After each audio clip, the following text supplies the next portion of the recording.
Good afternoon, and aloha. The reason that I'm up here today is because I believe that affordable housing is the #1 issue in Hawaii. Who here believes that the housing shortage is the #1 issue in Hawaii? Wow. Okay. So it turns out you guys are right, that a majority or the largest plurality of the people of Hawaii agree with you that housing is the #1 issue for our community, according to this recent poll from the University of Hawaii Public Policy Center. And of course, you don't need a poll to tell you this. If you look at the headlines, if you pick up the newspaper, you turn on the news, you see headlines all the time about our housing crisis. And this is not a new issue either. These are the same stories that you would have read 10 years ago, 20 years ago, 50 years ago, even probably 100 years ago. Now, when we have these really persistent public policy issues, we tend to look to other jurisdictions on the mainland for guidance. And one of them that we often do look to is California. But for those of you who have been to Southern California, the Bay Area, you know, actually, that California has an even worse housing shortage than Hawaii does, right? This is an emergency, right? This is, the median home price is even higher in Los Angeles than it is here in Hawaii. So why would we look to jurisdictions that we know have failed, that are failing right now, for guidance? Luckily, there are other places that we can look to if our objective is to develop a plan that will both move the needle and will be politically feasible. So does anyone know where this city is? We talked about it earlier this morning. This is Vienna, that's right. This is the historic city of Vienna. And as we heard this morning from Professor Heindel, Vienna has some of the best affordable housing in the world. It's an affordable housing paradise. In fact, it's both affordable and luxurious. And that's, of course, a big factor as to why Vienna has, for several years now, led the entire world in quality of life. Does anyone know where this city is? Singapore. Very good, very good. And so Singapore is actually a really interesting case because Singapore and Vienna, routinely held up as two of the best systems in the world, are actually opposite in their models. As we heard this morning, Vienna is a high-tax, high-subsidy rentership model, and it's great. It works really well. Singapore, you have a low-tax, zero-subsidy ownership model, and this is how well it works. Singapore fixed its affordable housing problem. 80%, actually more, 82% live in public housing. Even some people will call it the best public housing program in the world. Wow. Wait, Singapore? Yes. Singapore. Yes. The land of crazy rich Asians has arguably the best public housing system in the world. Now, how is this possible, you might ask? Well, it starts with something called the Central Provident Fund, or the CPF. And basically, every person who is working in Singapore is forced to save 37% of their incomes. 23% for housing, 8% for healthcare, and 6% for retirement. It's a mandatory savings program. You don't have an option. It's kind of like our Social Security and Medicare. Again, it's a forced savings program. You don't have the option to save. The difference is, in Singapore, it's your money. So you get to track how much is in your account. You have some flexibility in how to spend it, and you have a lot of flexibility, you have some flexibility in how to invest it, and you have a lot of flexibility in how to spend it. All right, so you've been working and saving into your CPF accounts. Then a couple of conditions happen. You are at least 21 years old and you get married, or you are single and you turn 35. On top of that, you own no other real property and you are going to be an owner-occupant. Now, you don't have to be a first-time home buyer. As long as you dispose of your previous real property by this time, you are welcome to buy government housing. And finally, you do have to be a Singapore citizen or permanent resident. All right, now you meet these qualifications. Where do you go? You go to the Housing and Development Board, HDB. This is the public housing agency in Singapore. It's their equivalent of our HPHA. And in the meantime, HDB has been building tons of new supply, tons. So you see here in their top decade of the 1980s, 321,000 units being built. That is an average of over 30,000 units per year. In this decade, we have 100,000 units approximately over a 5-year period. That's about 20,000 units per year on average. To give you a sense of contrast, here in Hawaii, we have a demand of about 5,000 or 6,000 units a year, and we produce about 2,000 to 3,000 units a year. So they are producing, just one developer, HDB, is producing 10 times as much supply as we produce in Hawaii through all means. That is why they have produced so much supply that the Singapore home ownership rate is 90%. Here in the United States as a whole, it's 63%, and Hawaii is the lowest state, it's 57%. Now, when I was in Singapore earlier this year, they kept asking me, well, why do you have such an affordable housing shortage? Is it because you don't have enough land? And as it turns out, Singapore is less than half the size of Oahu. And Oahu's population is about 1 million people. Singapore's population is over 5.6 million people. So in Hawaii, we say we don't have enough land, but it's all relative. All right, so you go to HDB, you're a newlywed couple or you just turned 35. This is the unit that they will sell to you. This is the most common unit that they have. It's a 3-bedroom, 2-bath unit. It is new construction. It is 969 square feet. All right, any experts in Hawaii's real estate market want to tell us how much this type of unit would go for here on Oahu? Take a guess. 850, 800? Those are really good guesses. Anyone else? Well, we have some comps for you here. You are right on the money. About $800,000 and up is what you're looking for a 3-bedroom, 2-bath, new construction unit here in Honolulu. Well, in Singapore, they sell you this unit not for 800,000 US dollars, but for 180,000 US dollars. And on top of that, they don't do a 20% down payment, they do a 5% down payment. So you move in with $9,000, and for that down payment, you can use your CPF account that you've been saving into as you've been working. And for over 90% of Singaporeans, your monthly mortgage payment is actually going to be less than your mandatory withholding, the 23%. So there's nothing out of pocket, so to speak, for these people. And that is why Singapore is able to achieve a 90% home ownership rate. But what about resale?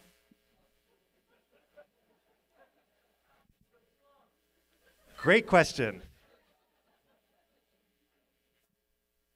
I did not write these questions myself. So this is a really good question because it illustrates, the answer to this question illustrates just how different the housing market there is compared to the United States. Okay? So in Singapore, so in the United States, there's this concept that if the affordability period expires, that the unit that leaves the affordability pool will never come back. We're never going to get that unit back. Okay? And so that's why it becomes very controversial how long this period is. 10 years, 15 years, 30 years. People are proposing even perpetuity now. Okay?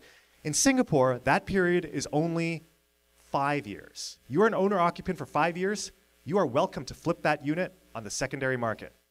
And very often, you can get huge profits when you flip that unit on the secondary market. The record-setting units in Singapore on the secondary market go for $1 million. They're making a huge profit on the resale. We in America would find this outrageous and extremely controversial. All right? In Singapore, actually, they view this as a feature, not a bug. And here's why. Number one, it's fair. They are actually building more supply than they have demand for at this point. So everybody gets a shot to buy and flip. Again, 82% of the population lives in public housing. So this is truly a program for everyone in Singapore. Second of all, if you flip your unit, let's say you take your 180,000 unit and you flip it for $1 million, you still need a place to live after that, right? So you need to go back into that really expensive secondary market because you only get one shot at that low-cost primary market, that at-cost primary market, that unsubsidized primary market. And then if you sell any subsequent housing that you buy has to be on the unregulated secondary market where you're going to be paying the big bucks. And so it is possible, maybe you get a big raise, a big promotion, and that means you can afford a lot more even on the secondary market. But for most people, it probably doesn't make a lot of sense for you to flip and then rebuy. And then finally, incentive. Now remember, we're in the land of the crazy rich Asians. And social housing actually has an important social function there. Okay? They want, as we should want to, socioeconomic integration. How are you going to get a crazy rich Asian to move into public housing? And the answer is, you tell them it's a really good deal. How do you know it's a good deal? Because in 5 years, you can flip this for potentially twice the price or even more. And it turns out rich people like a good deal just as much as anyone else. And so that is their incentive to move into public housing and to be in the same units that people up and down the income spectrum are. So they view this vigorous resale market, the secondary market, as a feature, not a bug. And in fact, they'd be extremely alarmed if the secondary market prices were to drop below the primary market. All right, so how does this apply to Hawaii? Now, there are many, many obstacles to affordable housing supply in Hawaii. That's just a fact. All right? We are not going to be able to force the people of Hawaii who are living paycheck to paycheck to suddenly start saving an additional 23% of their incomes into bank accounts allocated for housing. Even though I will say, I believe the majority of people in Hawaii spend way more than 23%, so that's actually a really good deal for them. When we talk about affordable housing, and we've heard about some of these proposals earlier today, or you might be familiar with them from news reports, you might hear about tiny homes, you might hear about container homes, you might hear about various other approaches. In my opinion, the obstacles to affordable housing in Hawaii are not economic. They're not primarily technical, technological, engineering-based, even legal. In my opinion, the fundamental reasons that we don't have enough affordable housing are political. And we often hear that there's a lack of political leadership in Hawaii on this issue, and that we just need some political leadership to step up. And actually, I would beg to disagree on that point. Because I believe that our elected representatives are very accurately and very vigorously fighting for a prevailing attitude in the community that we don't necessarily need more growth. We don't want more growth. And in my anecdotal experience, I'll just share some of the most popular objections that I hear to new construction and new development. All right, number one, you're blocking my view. Now, if a given project actually blocks your view, there is a very high likelihood that you are going to oppose the project no matter what. And you know what? That's fine. Because as it turns out, even for the most ambitious project, even if, say, you're going to build 20 towers on top of McKinley High School or 50 towers on top of Aloha Stadium, you're only going to be blocking the views of a small proportion of the population. Okay? So this is actually a relatively small problem. A second objection that I hear all the time, 65,000 new units. We don't need 65,000. We need zero. In fact, we need negative. We don't want any more growth in Hawaii. We have reached our carrying capacity, this phrase that you hear all the time. Right? We don't want any more growth at all. Now, this group actually might be a majority. I wouldn't be surprised if it's a majority. But I don't think it's a majority, and the reason is when I talk to folks who you might think are super anti-development for all circumstances, I think even they recognize that our children and our grandchildren need a place to live. And if we're going to continue to have kids, the population is going to grow naturally, and they are going to need additional housing stock. That's just a fact. So again, I don't think that these are a majority of the population, but I think this is. Wealthy investors from overseas are just going to snap up any new housing stock that we build. Now, for a variety of reasons, I think this is an overblown issue. We heard earlier this morning that actually investors from China are just 0.2% of the condo buyers in Kaka'ako. If you've been following the Chinese political trends, they've clamped down on capital controls, and so it's not easy to get your money out of China anymore.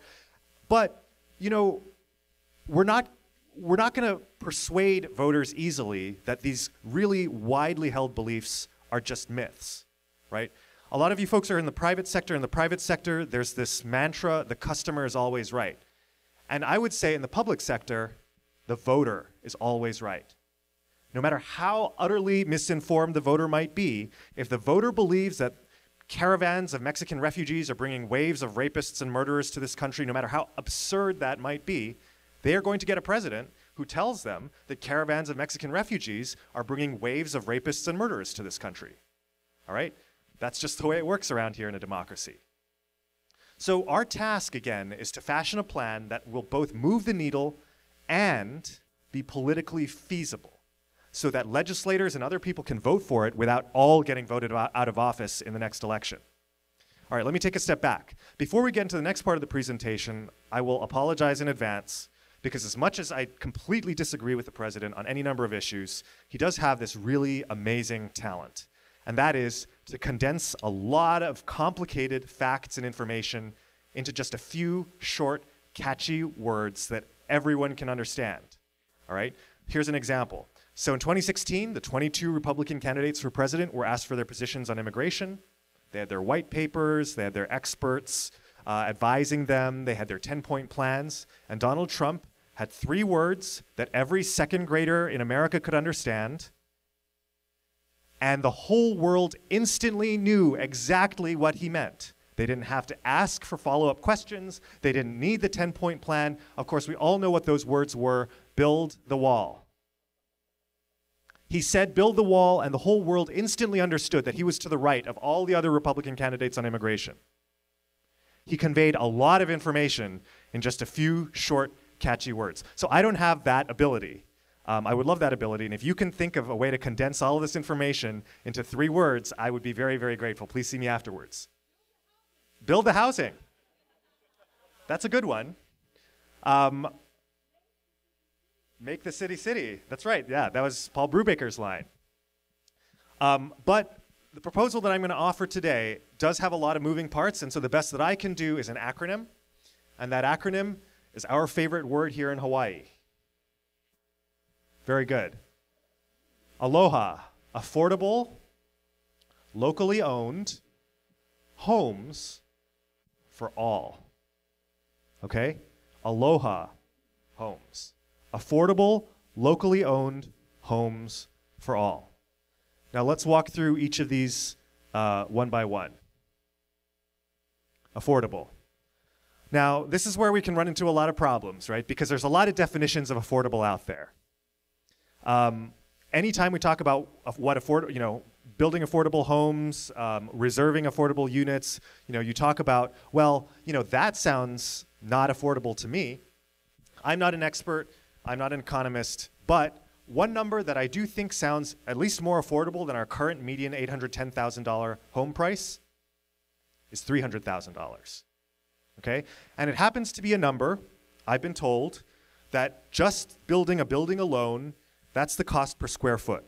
So if you're talking about 1,000 square feet, just the building alone, $300,000. Now, you also need infrastructure, amenities, and so forth, so you're probably talking a smaller than 1,000 square foot unit, but $300,000 would be a target price. I don't think it's absurd in Hawaii for a no-cost, no-subsidy, low-cost unit. On top of that, we have existing mortgage programs for those who are making 100% or less of the area median income, basically people at the median income of Hawaii, of only 3%. $9,000 down. Now, I acknowledge $9,000 is a lot of money. I don't have $9,000 lying around, and probably most people in Hawaii do not. But if you have to save $9,000 for a down payment, I think we are now within the realm of contemplation for a school teacher or a bartender or a bus driver. This is not impossible for someone in those positions to save for. And speaking of the experts, the Federal Housing and Urban Development Department, or HUD, tells us that this unit would be affordable to those making only about 50 to 60% of the area median income. And so what that means is for a family of four, that's $64,000, which I understand a lot of families are not making that much money. But if you think about a mom and a dad each making $32,000 a year, the federal government says this is a unit that would be affordable to that family. And while I understand that there are a lot of people who are not at that level, I think we are now talking about a majority of the people of Hawaii who are going to be in that category. All right, but it's also critically important, if this plan is to succeed, that it's not just affordable for the home buyers, that it's also affordable for the taxpayers and for state government as a whole. We just had, last week, I'm sure all of you guys voted on it, a constitutional amendment proposal. Now, it was already invalidated by the time it was voted on, so these results didn't count, but they nevertheless were tabulated, and 70% of the voters of Hawaii rejected a property tax increase to fund education. I understand that there are probably a lot of reasons for that, but I think that's just one data point in this idea that we are in an anti-tax environment here in Hawaii and across the United States as a whole. So that's why it is critical that this plan does not make a profit for the state. We're not commercializing state property. It also does not require a subsidy from taxpayers. It is revenue neutral to the state.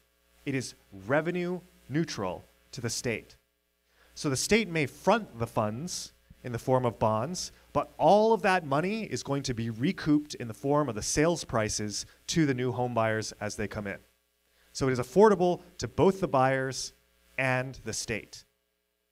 All right, the next letter is L. L stands for locally. What does local mean?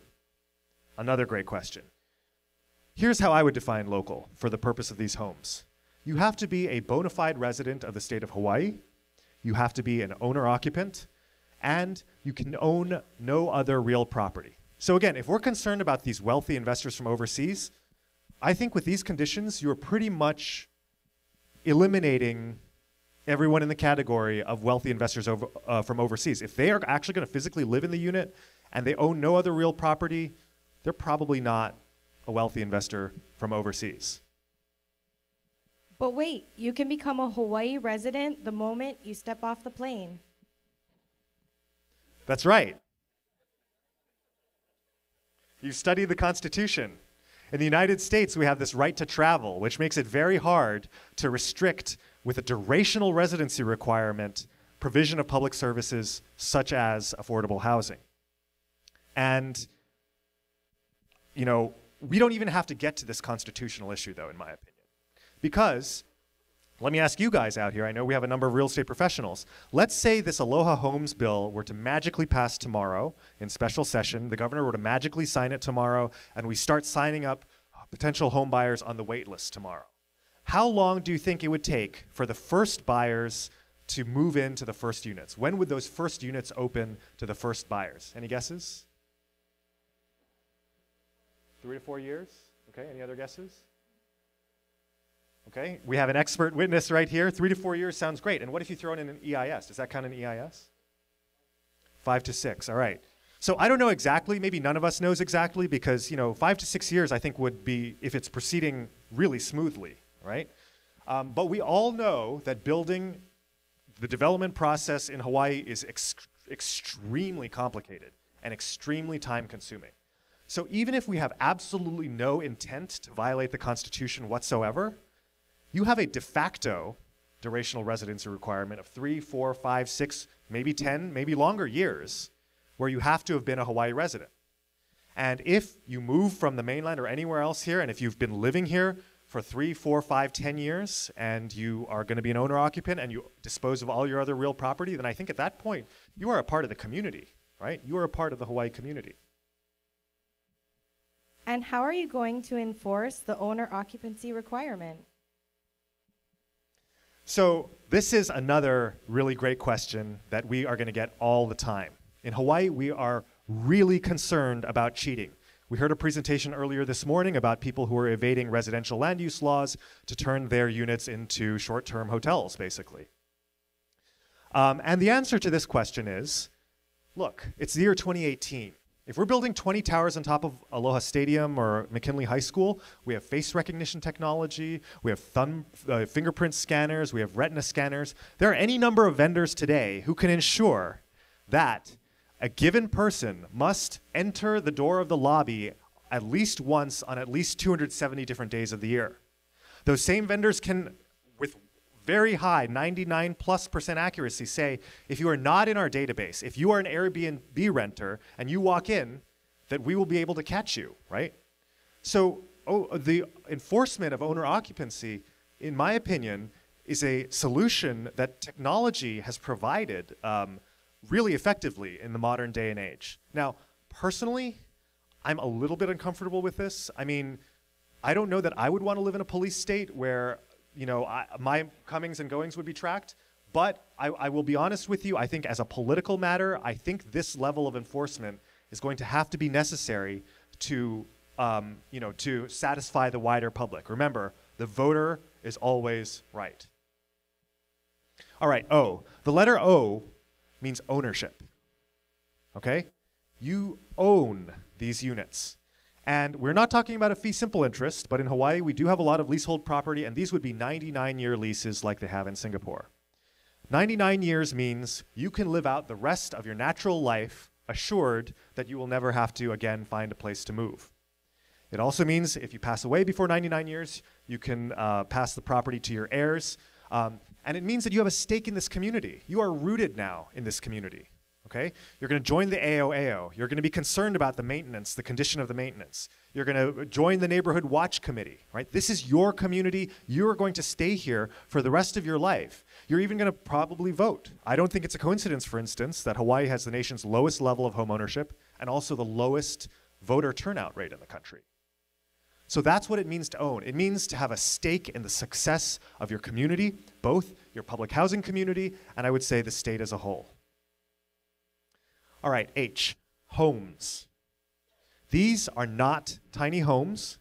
These are not warehouses for people. These are not empty boxes in the sky. These are homes that you would be proud to raise a family in. We're talking about sufficient size, 1,000 square feet, 700 square feet, 800 square feet, you know, 2, 3, 4, even more bedrooms. So it is possible to raise a family. In Singapore, public housing, they don't even have a studio size. Their smallest size is a 1-bedroom. We're talking about amenities. We're talking about schools. If you are able to build the high density, 20 towers on top of McKinley High School, you are also going to be able to build state-of-the-art vertical, elementary, middle, and high schools on those properties. We're talking about access to transit. We're talking about state-owned properties, again, near rail lines. And that means not only are you going to have the rail system, you're also going to have the bus, you're going to have ride share, bike share, car share. You're going to have, of course, your pedestrian abilities. And, of course, you're going to have commercial and retail mixed use within easy accessibility. No longer will you have to get in your car, for instance, and drive to the hospital for a doctor's appointment. You can simply take an elevator down to a clinic that will be very close to you with that level of density, right? You're going to have a pharmacy, a post office, a grocery store. You're going to have a dry cleaner, all within easy walking distance or even elevator distance. These are going to be really good quality of life homes. These are not just boxes. So these are some of the amenities that we're talking about. We can have infinity pools, we can have barbecue cabanas, we can have rooftop tennis courts, even community gardens. The secret is, unlike a luxury developer, which might give you one infinity pool per every 300 units, we'd be talking about, say, one infinity pool per every 3,000 units. So yes, this infinity pool is going to be a lot more heavily utilized if it's going to be, you know, for 3,000 units instead of 300 units. But it will be there.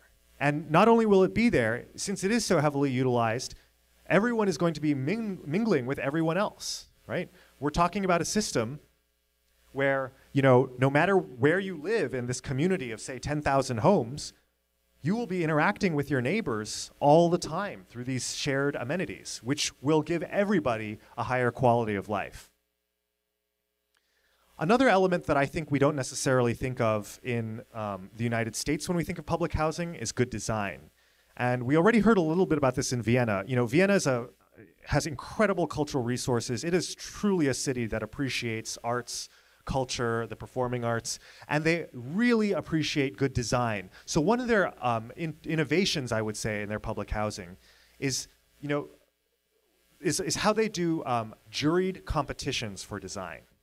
All right. So in America, if you had, say, an affordable housing project going up, you would do an RFP for architectural services for public housing, and then you would get, you know, proposals, bids from all the different bidding architectural firms, and then you would go with the lowest bidder.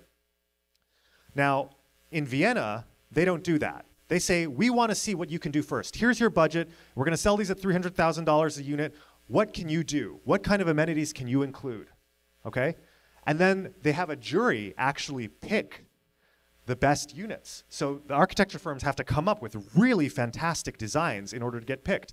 And so we just have a few of them up here today. You're going to get lakes, you're going to get streams, you're going to get a converted, you know, gas facility into very attractive public housing. You're going to have, you know, facades that are not just forests of identical towers, but really interesting articulated, you know, balconies.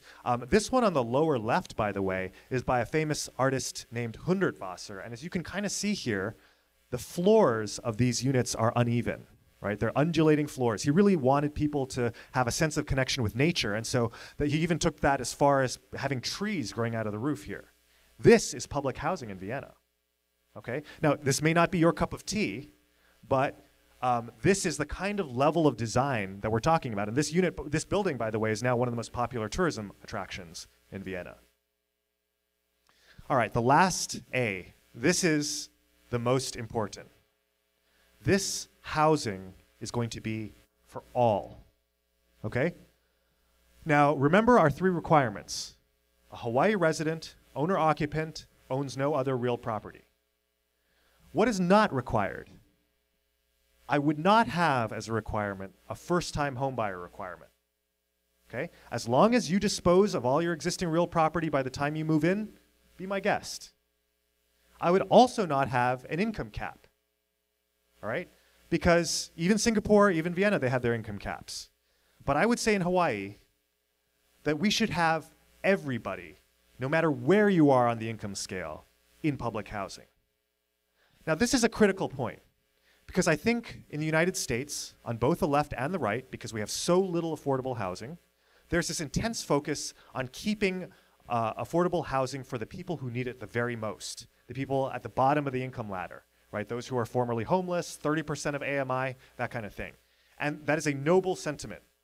But I think we all understand as Americans that when you restrict housing to just the bottom of the income category and you don't do maintenance and other, you know, improvements, you are going to get what we all know of as the projects, right? This has been tried in big American cities for decades, and we know this fails. This is not a good way to have housing. We know we need socioeconomic integration, okay? So I would say, how are you going, so, you know, I represent the East Honolulu area. If you are a family, and let's say now you're empty nesters, and let's say now, you know, you're a retired couple and you want to downsize into one of, you know, into an 800 square foot unit in a forest of 20 towers on the campus of McKinley High School, so that, you know, your dental appointment or your doctor's appointment is only an elevator right away, be my guest. In fact, if those retired empty nesters start relocating into these units from Hawaii Kai and Ainahaina and Kahala, we will, at that point, know for sure that this program will have succeeded. We will have brought together the whole range of Hawaii's community, the whole income ladder together into these integrated units. And wouldn't that be absolutely stunning? All right, here's an example of what I mean when we're talking about one of the common criticisms in the United States of affordable housing or public housing or subsidized housing, and that is that it is too socialist, okay? I actually think that's the totally wrong perspective to point out, because depending on who you ask, and I know there are a number of experts here, the percentage of public housing in the United States is, you know, 2%, 3%, 4%. It's a low single-digit number. It's a very small percentage of our housing stock, okay? I don't know exactly what socialism is, but I do know that giving benefits to 3% of the population, no matter how deserving, is not socialism. That is the opposite of socialism. Socialism is for everybody. Okay? So this is a diagram of the US federal budget. And as you can see here, we have the top 4 categories take up the vast majority of the federal budget. In fact, the top 3 categories take up a large amount of the federal budget. Okay? Does anyone want to guess what these top 4 categories are of the US federal budget? Militaries? Okay, good. Any other guesses? Social Security? Okay, any other guesses? Debt service? Okay. Medicare and Medicaid. Very good. You guys are really smart. Number 1, Medicare and Medicaid. Number 2, Social Security. Number 3, defense.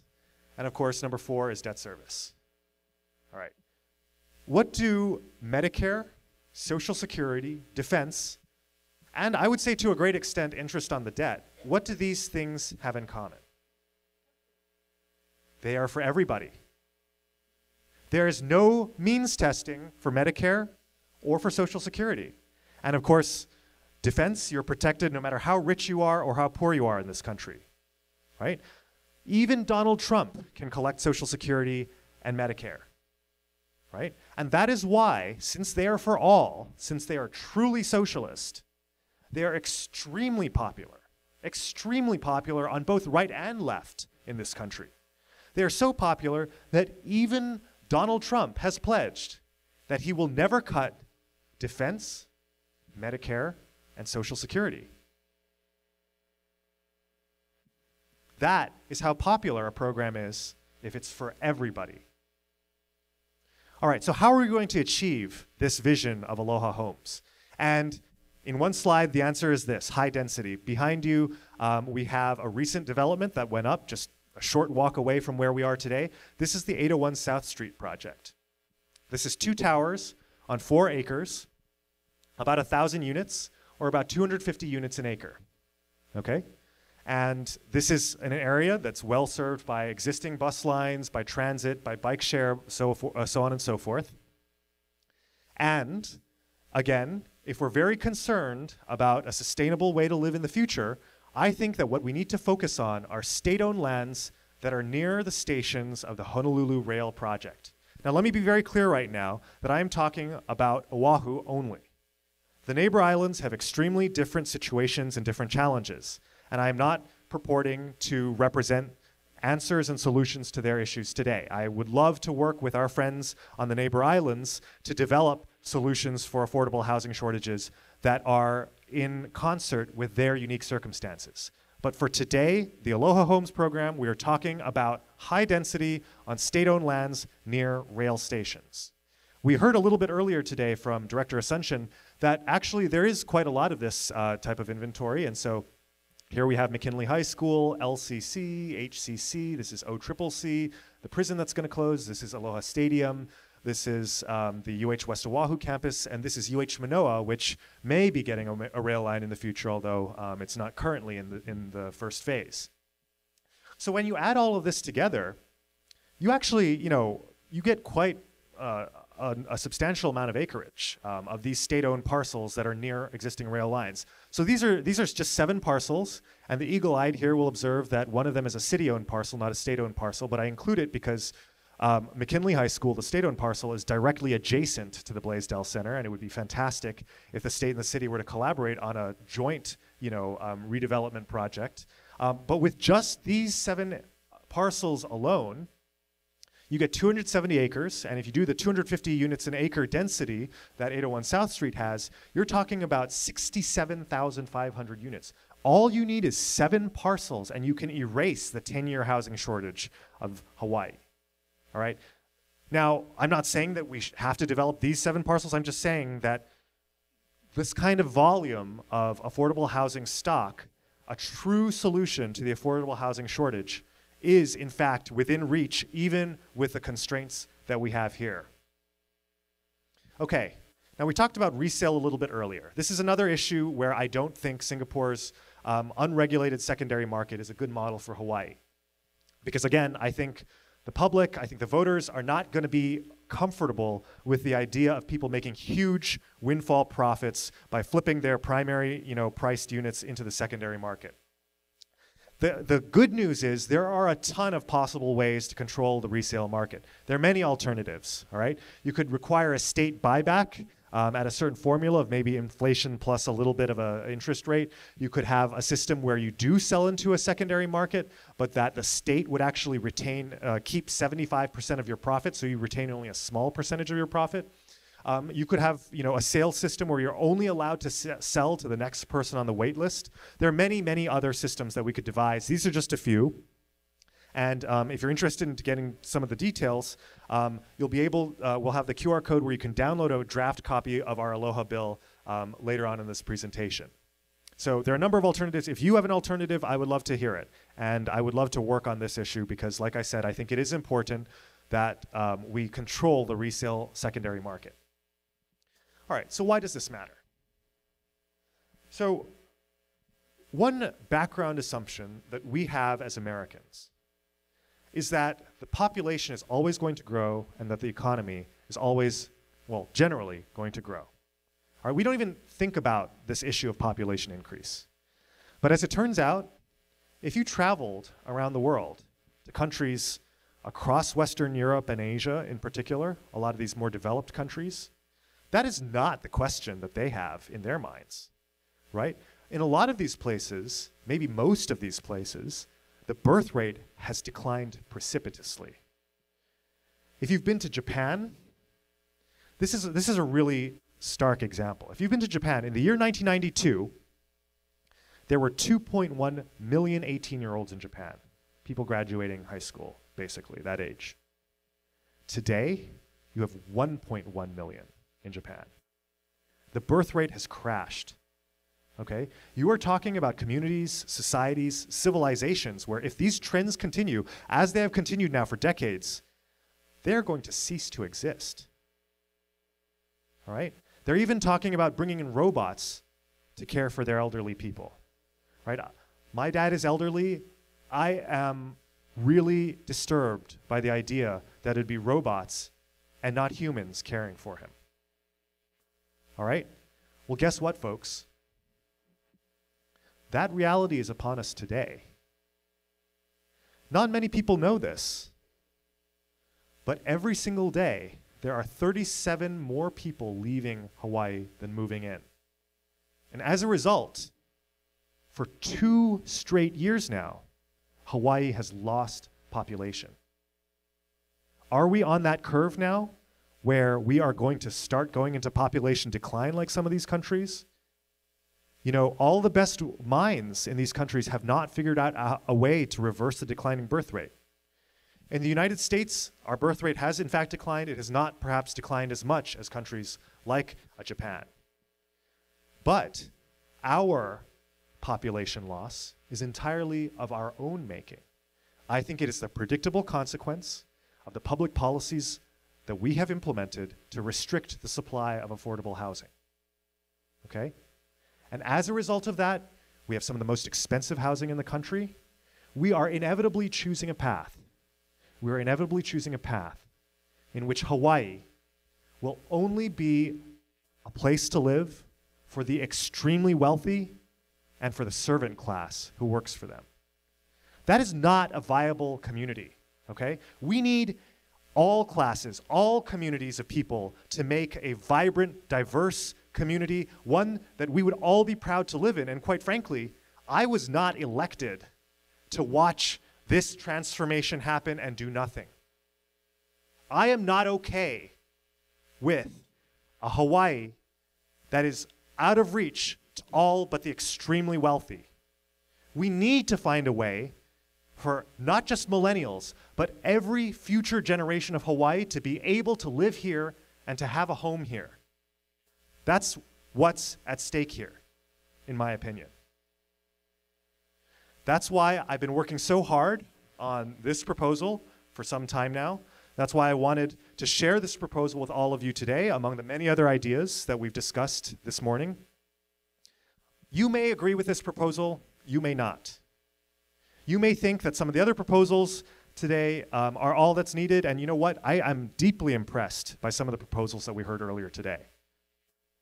But I would encourage you to really get engaged on these issues, to think what are those tangible solutions that both would, in fact, move the needle and would be politically feasible.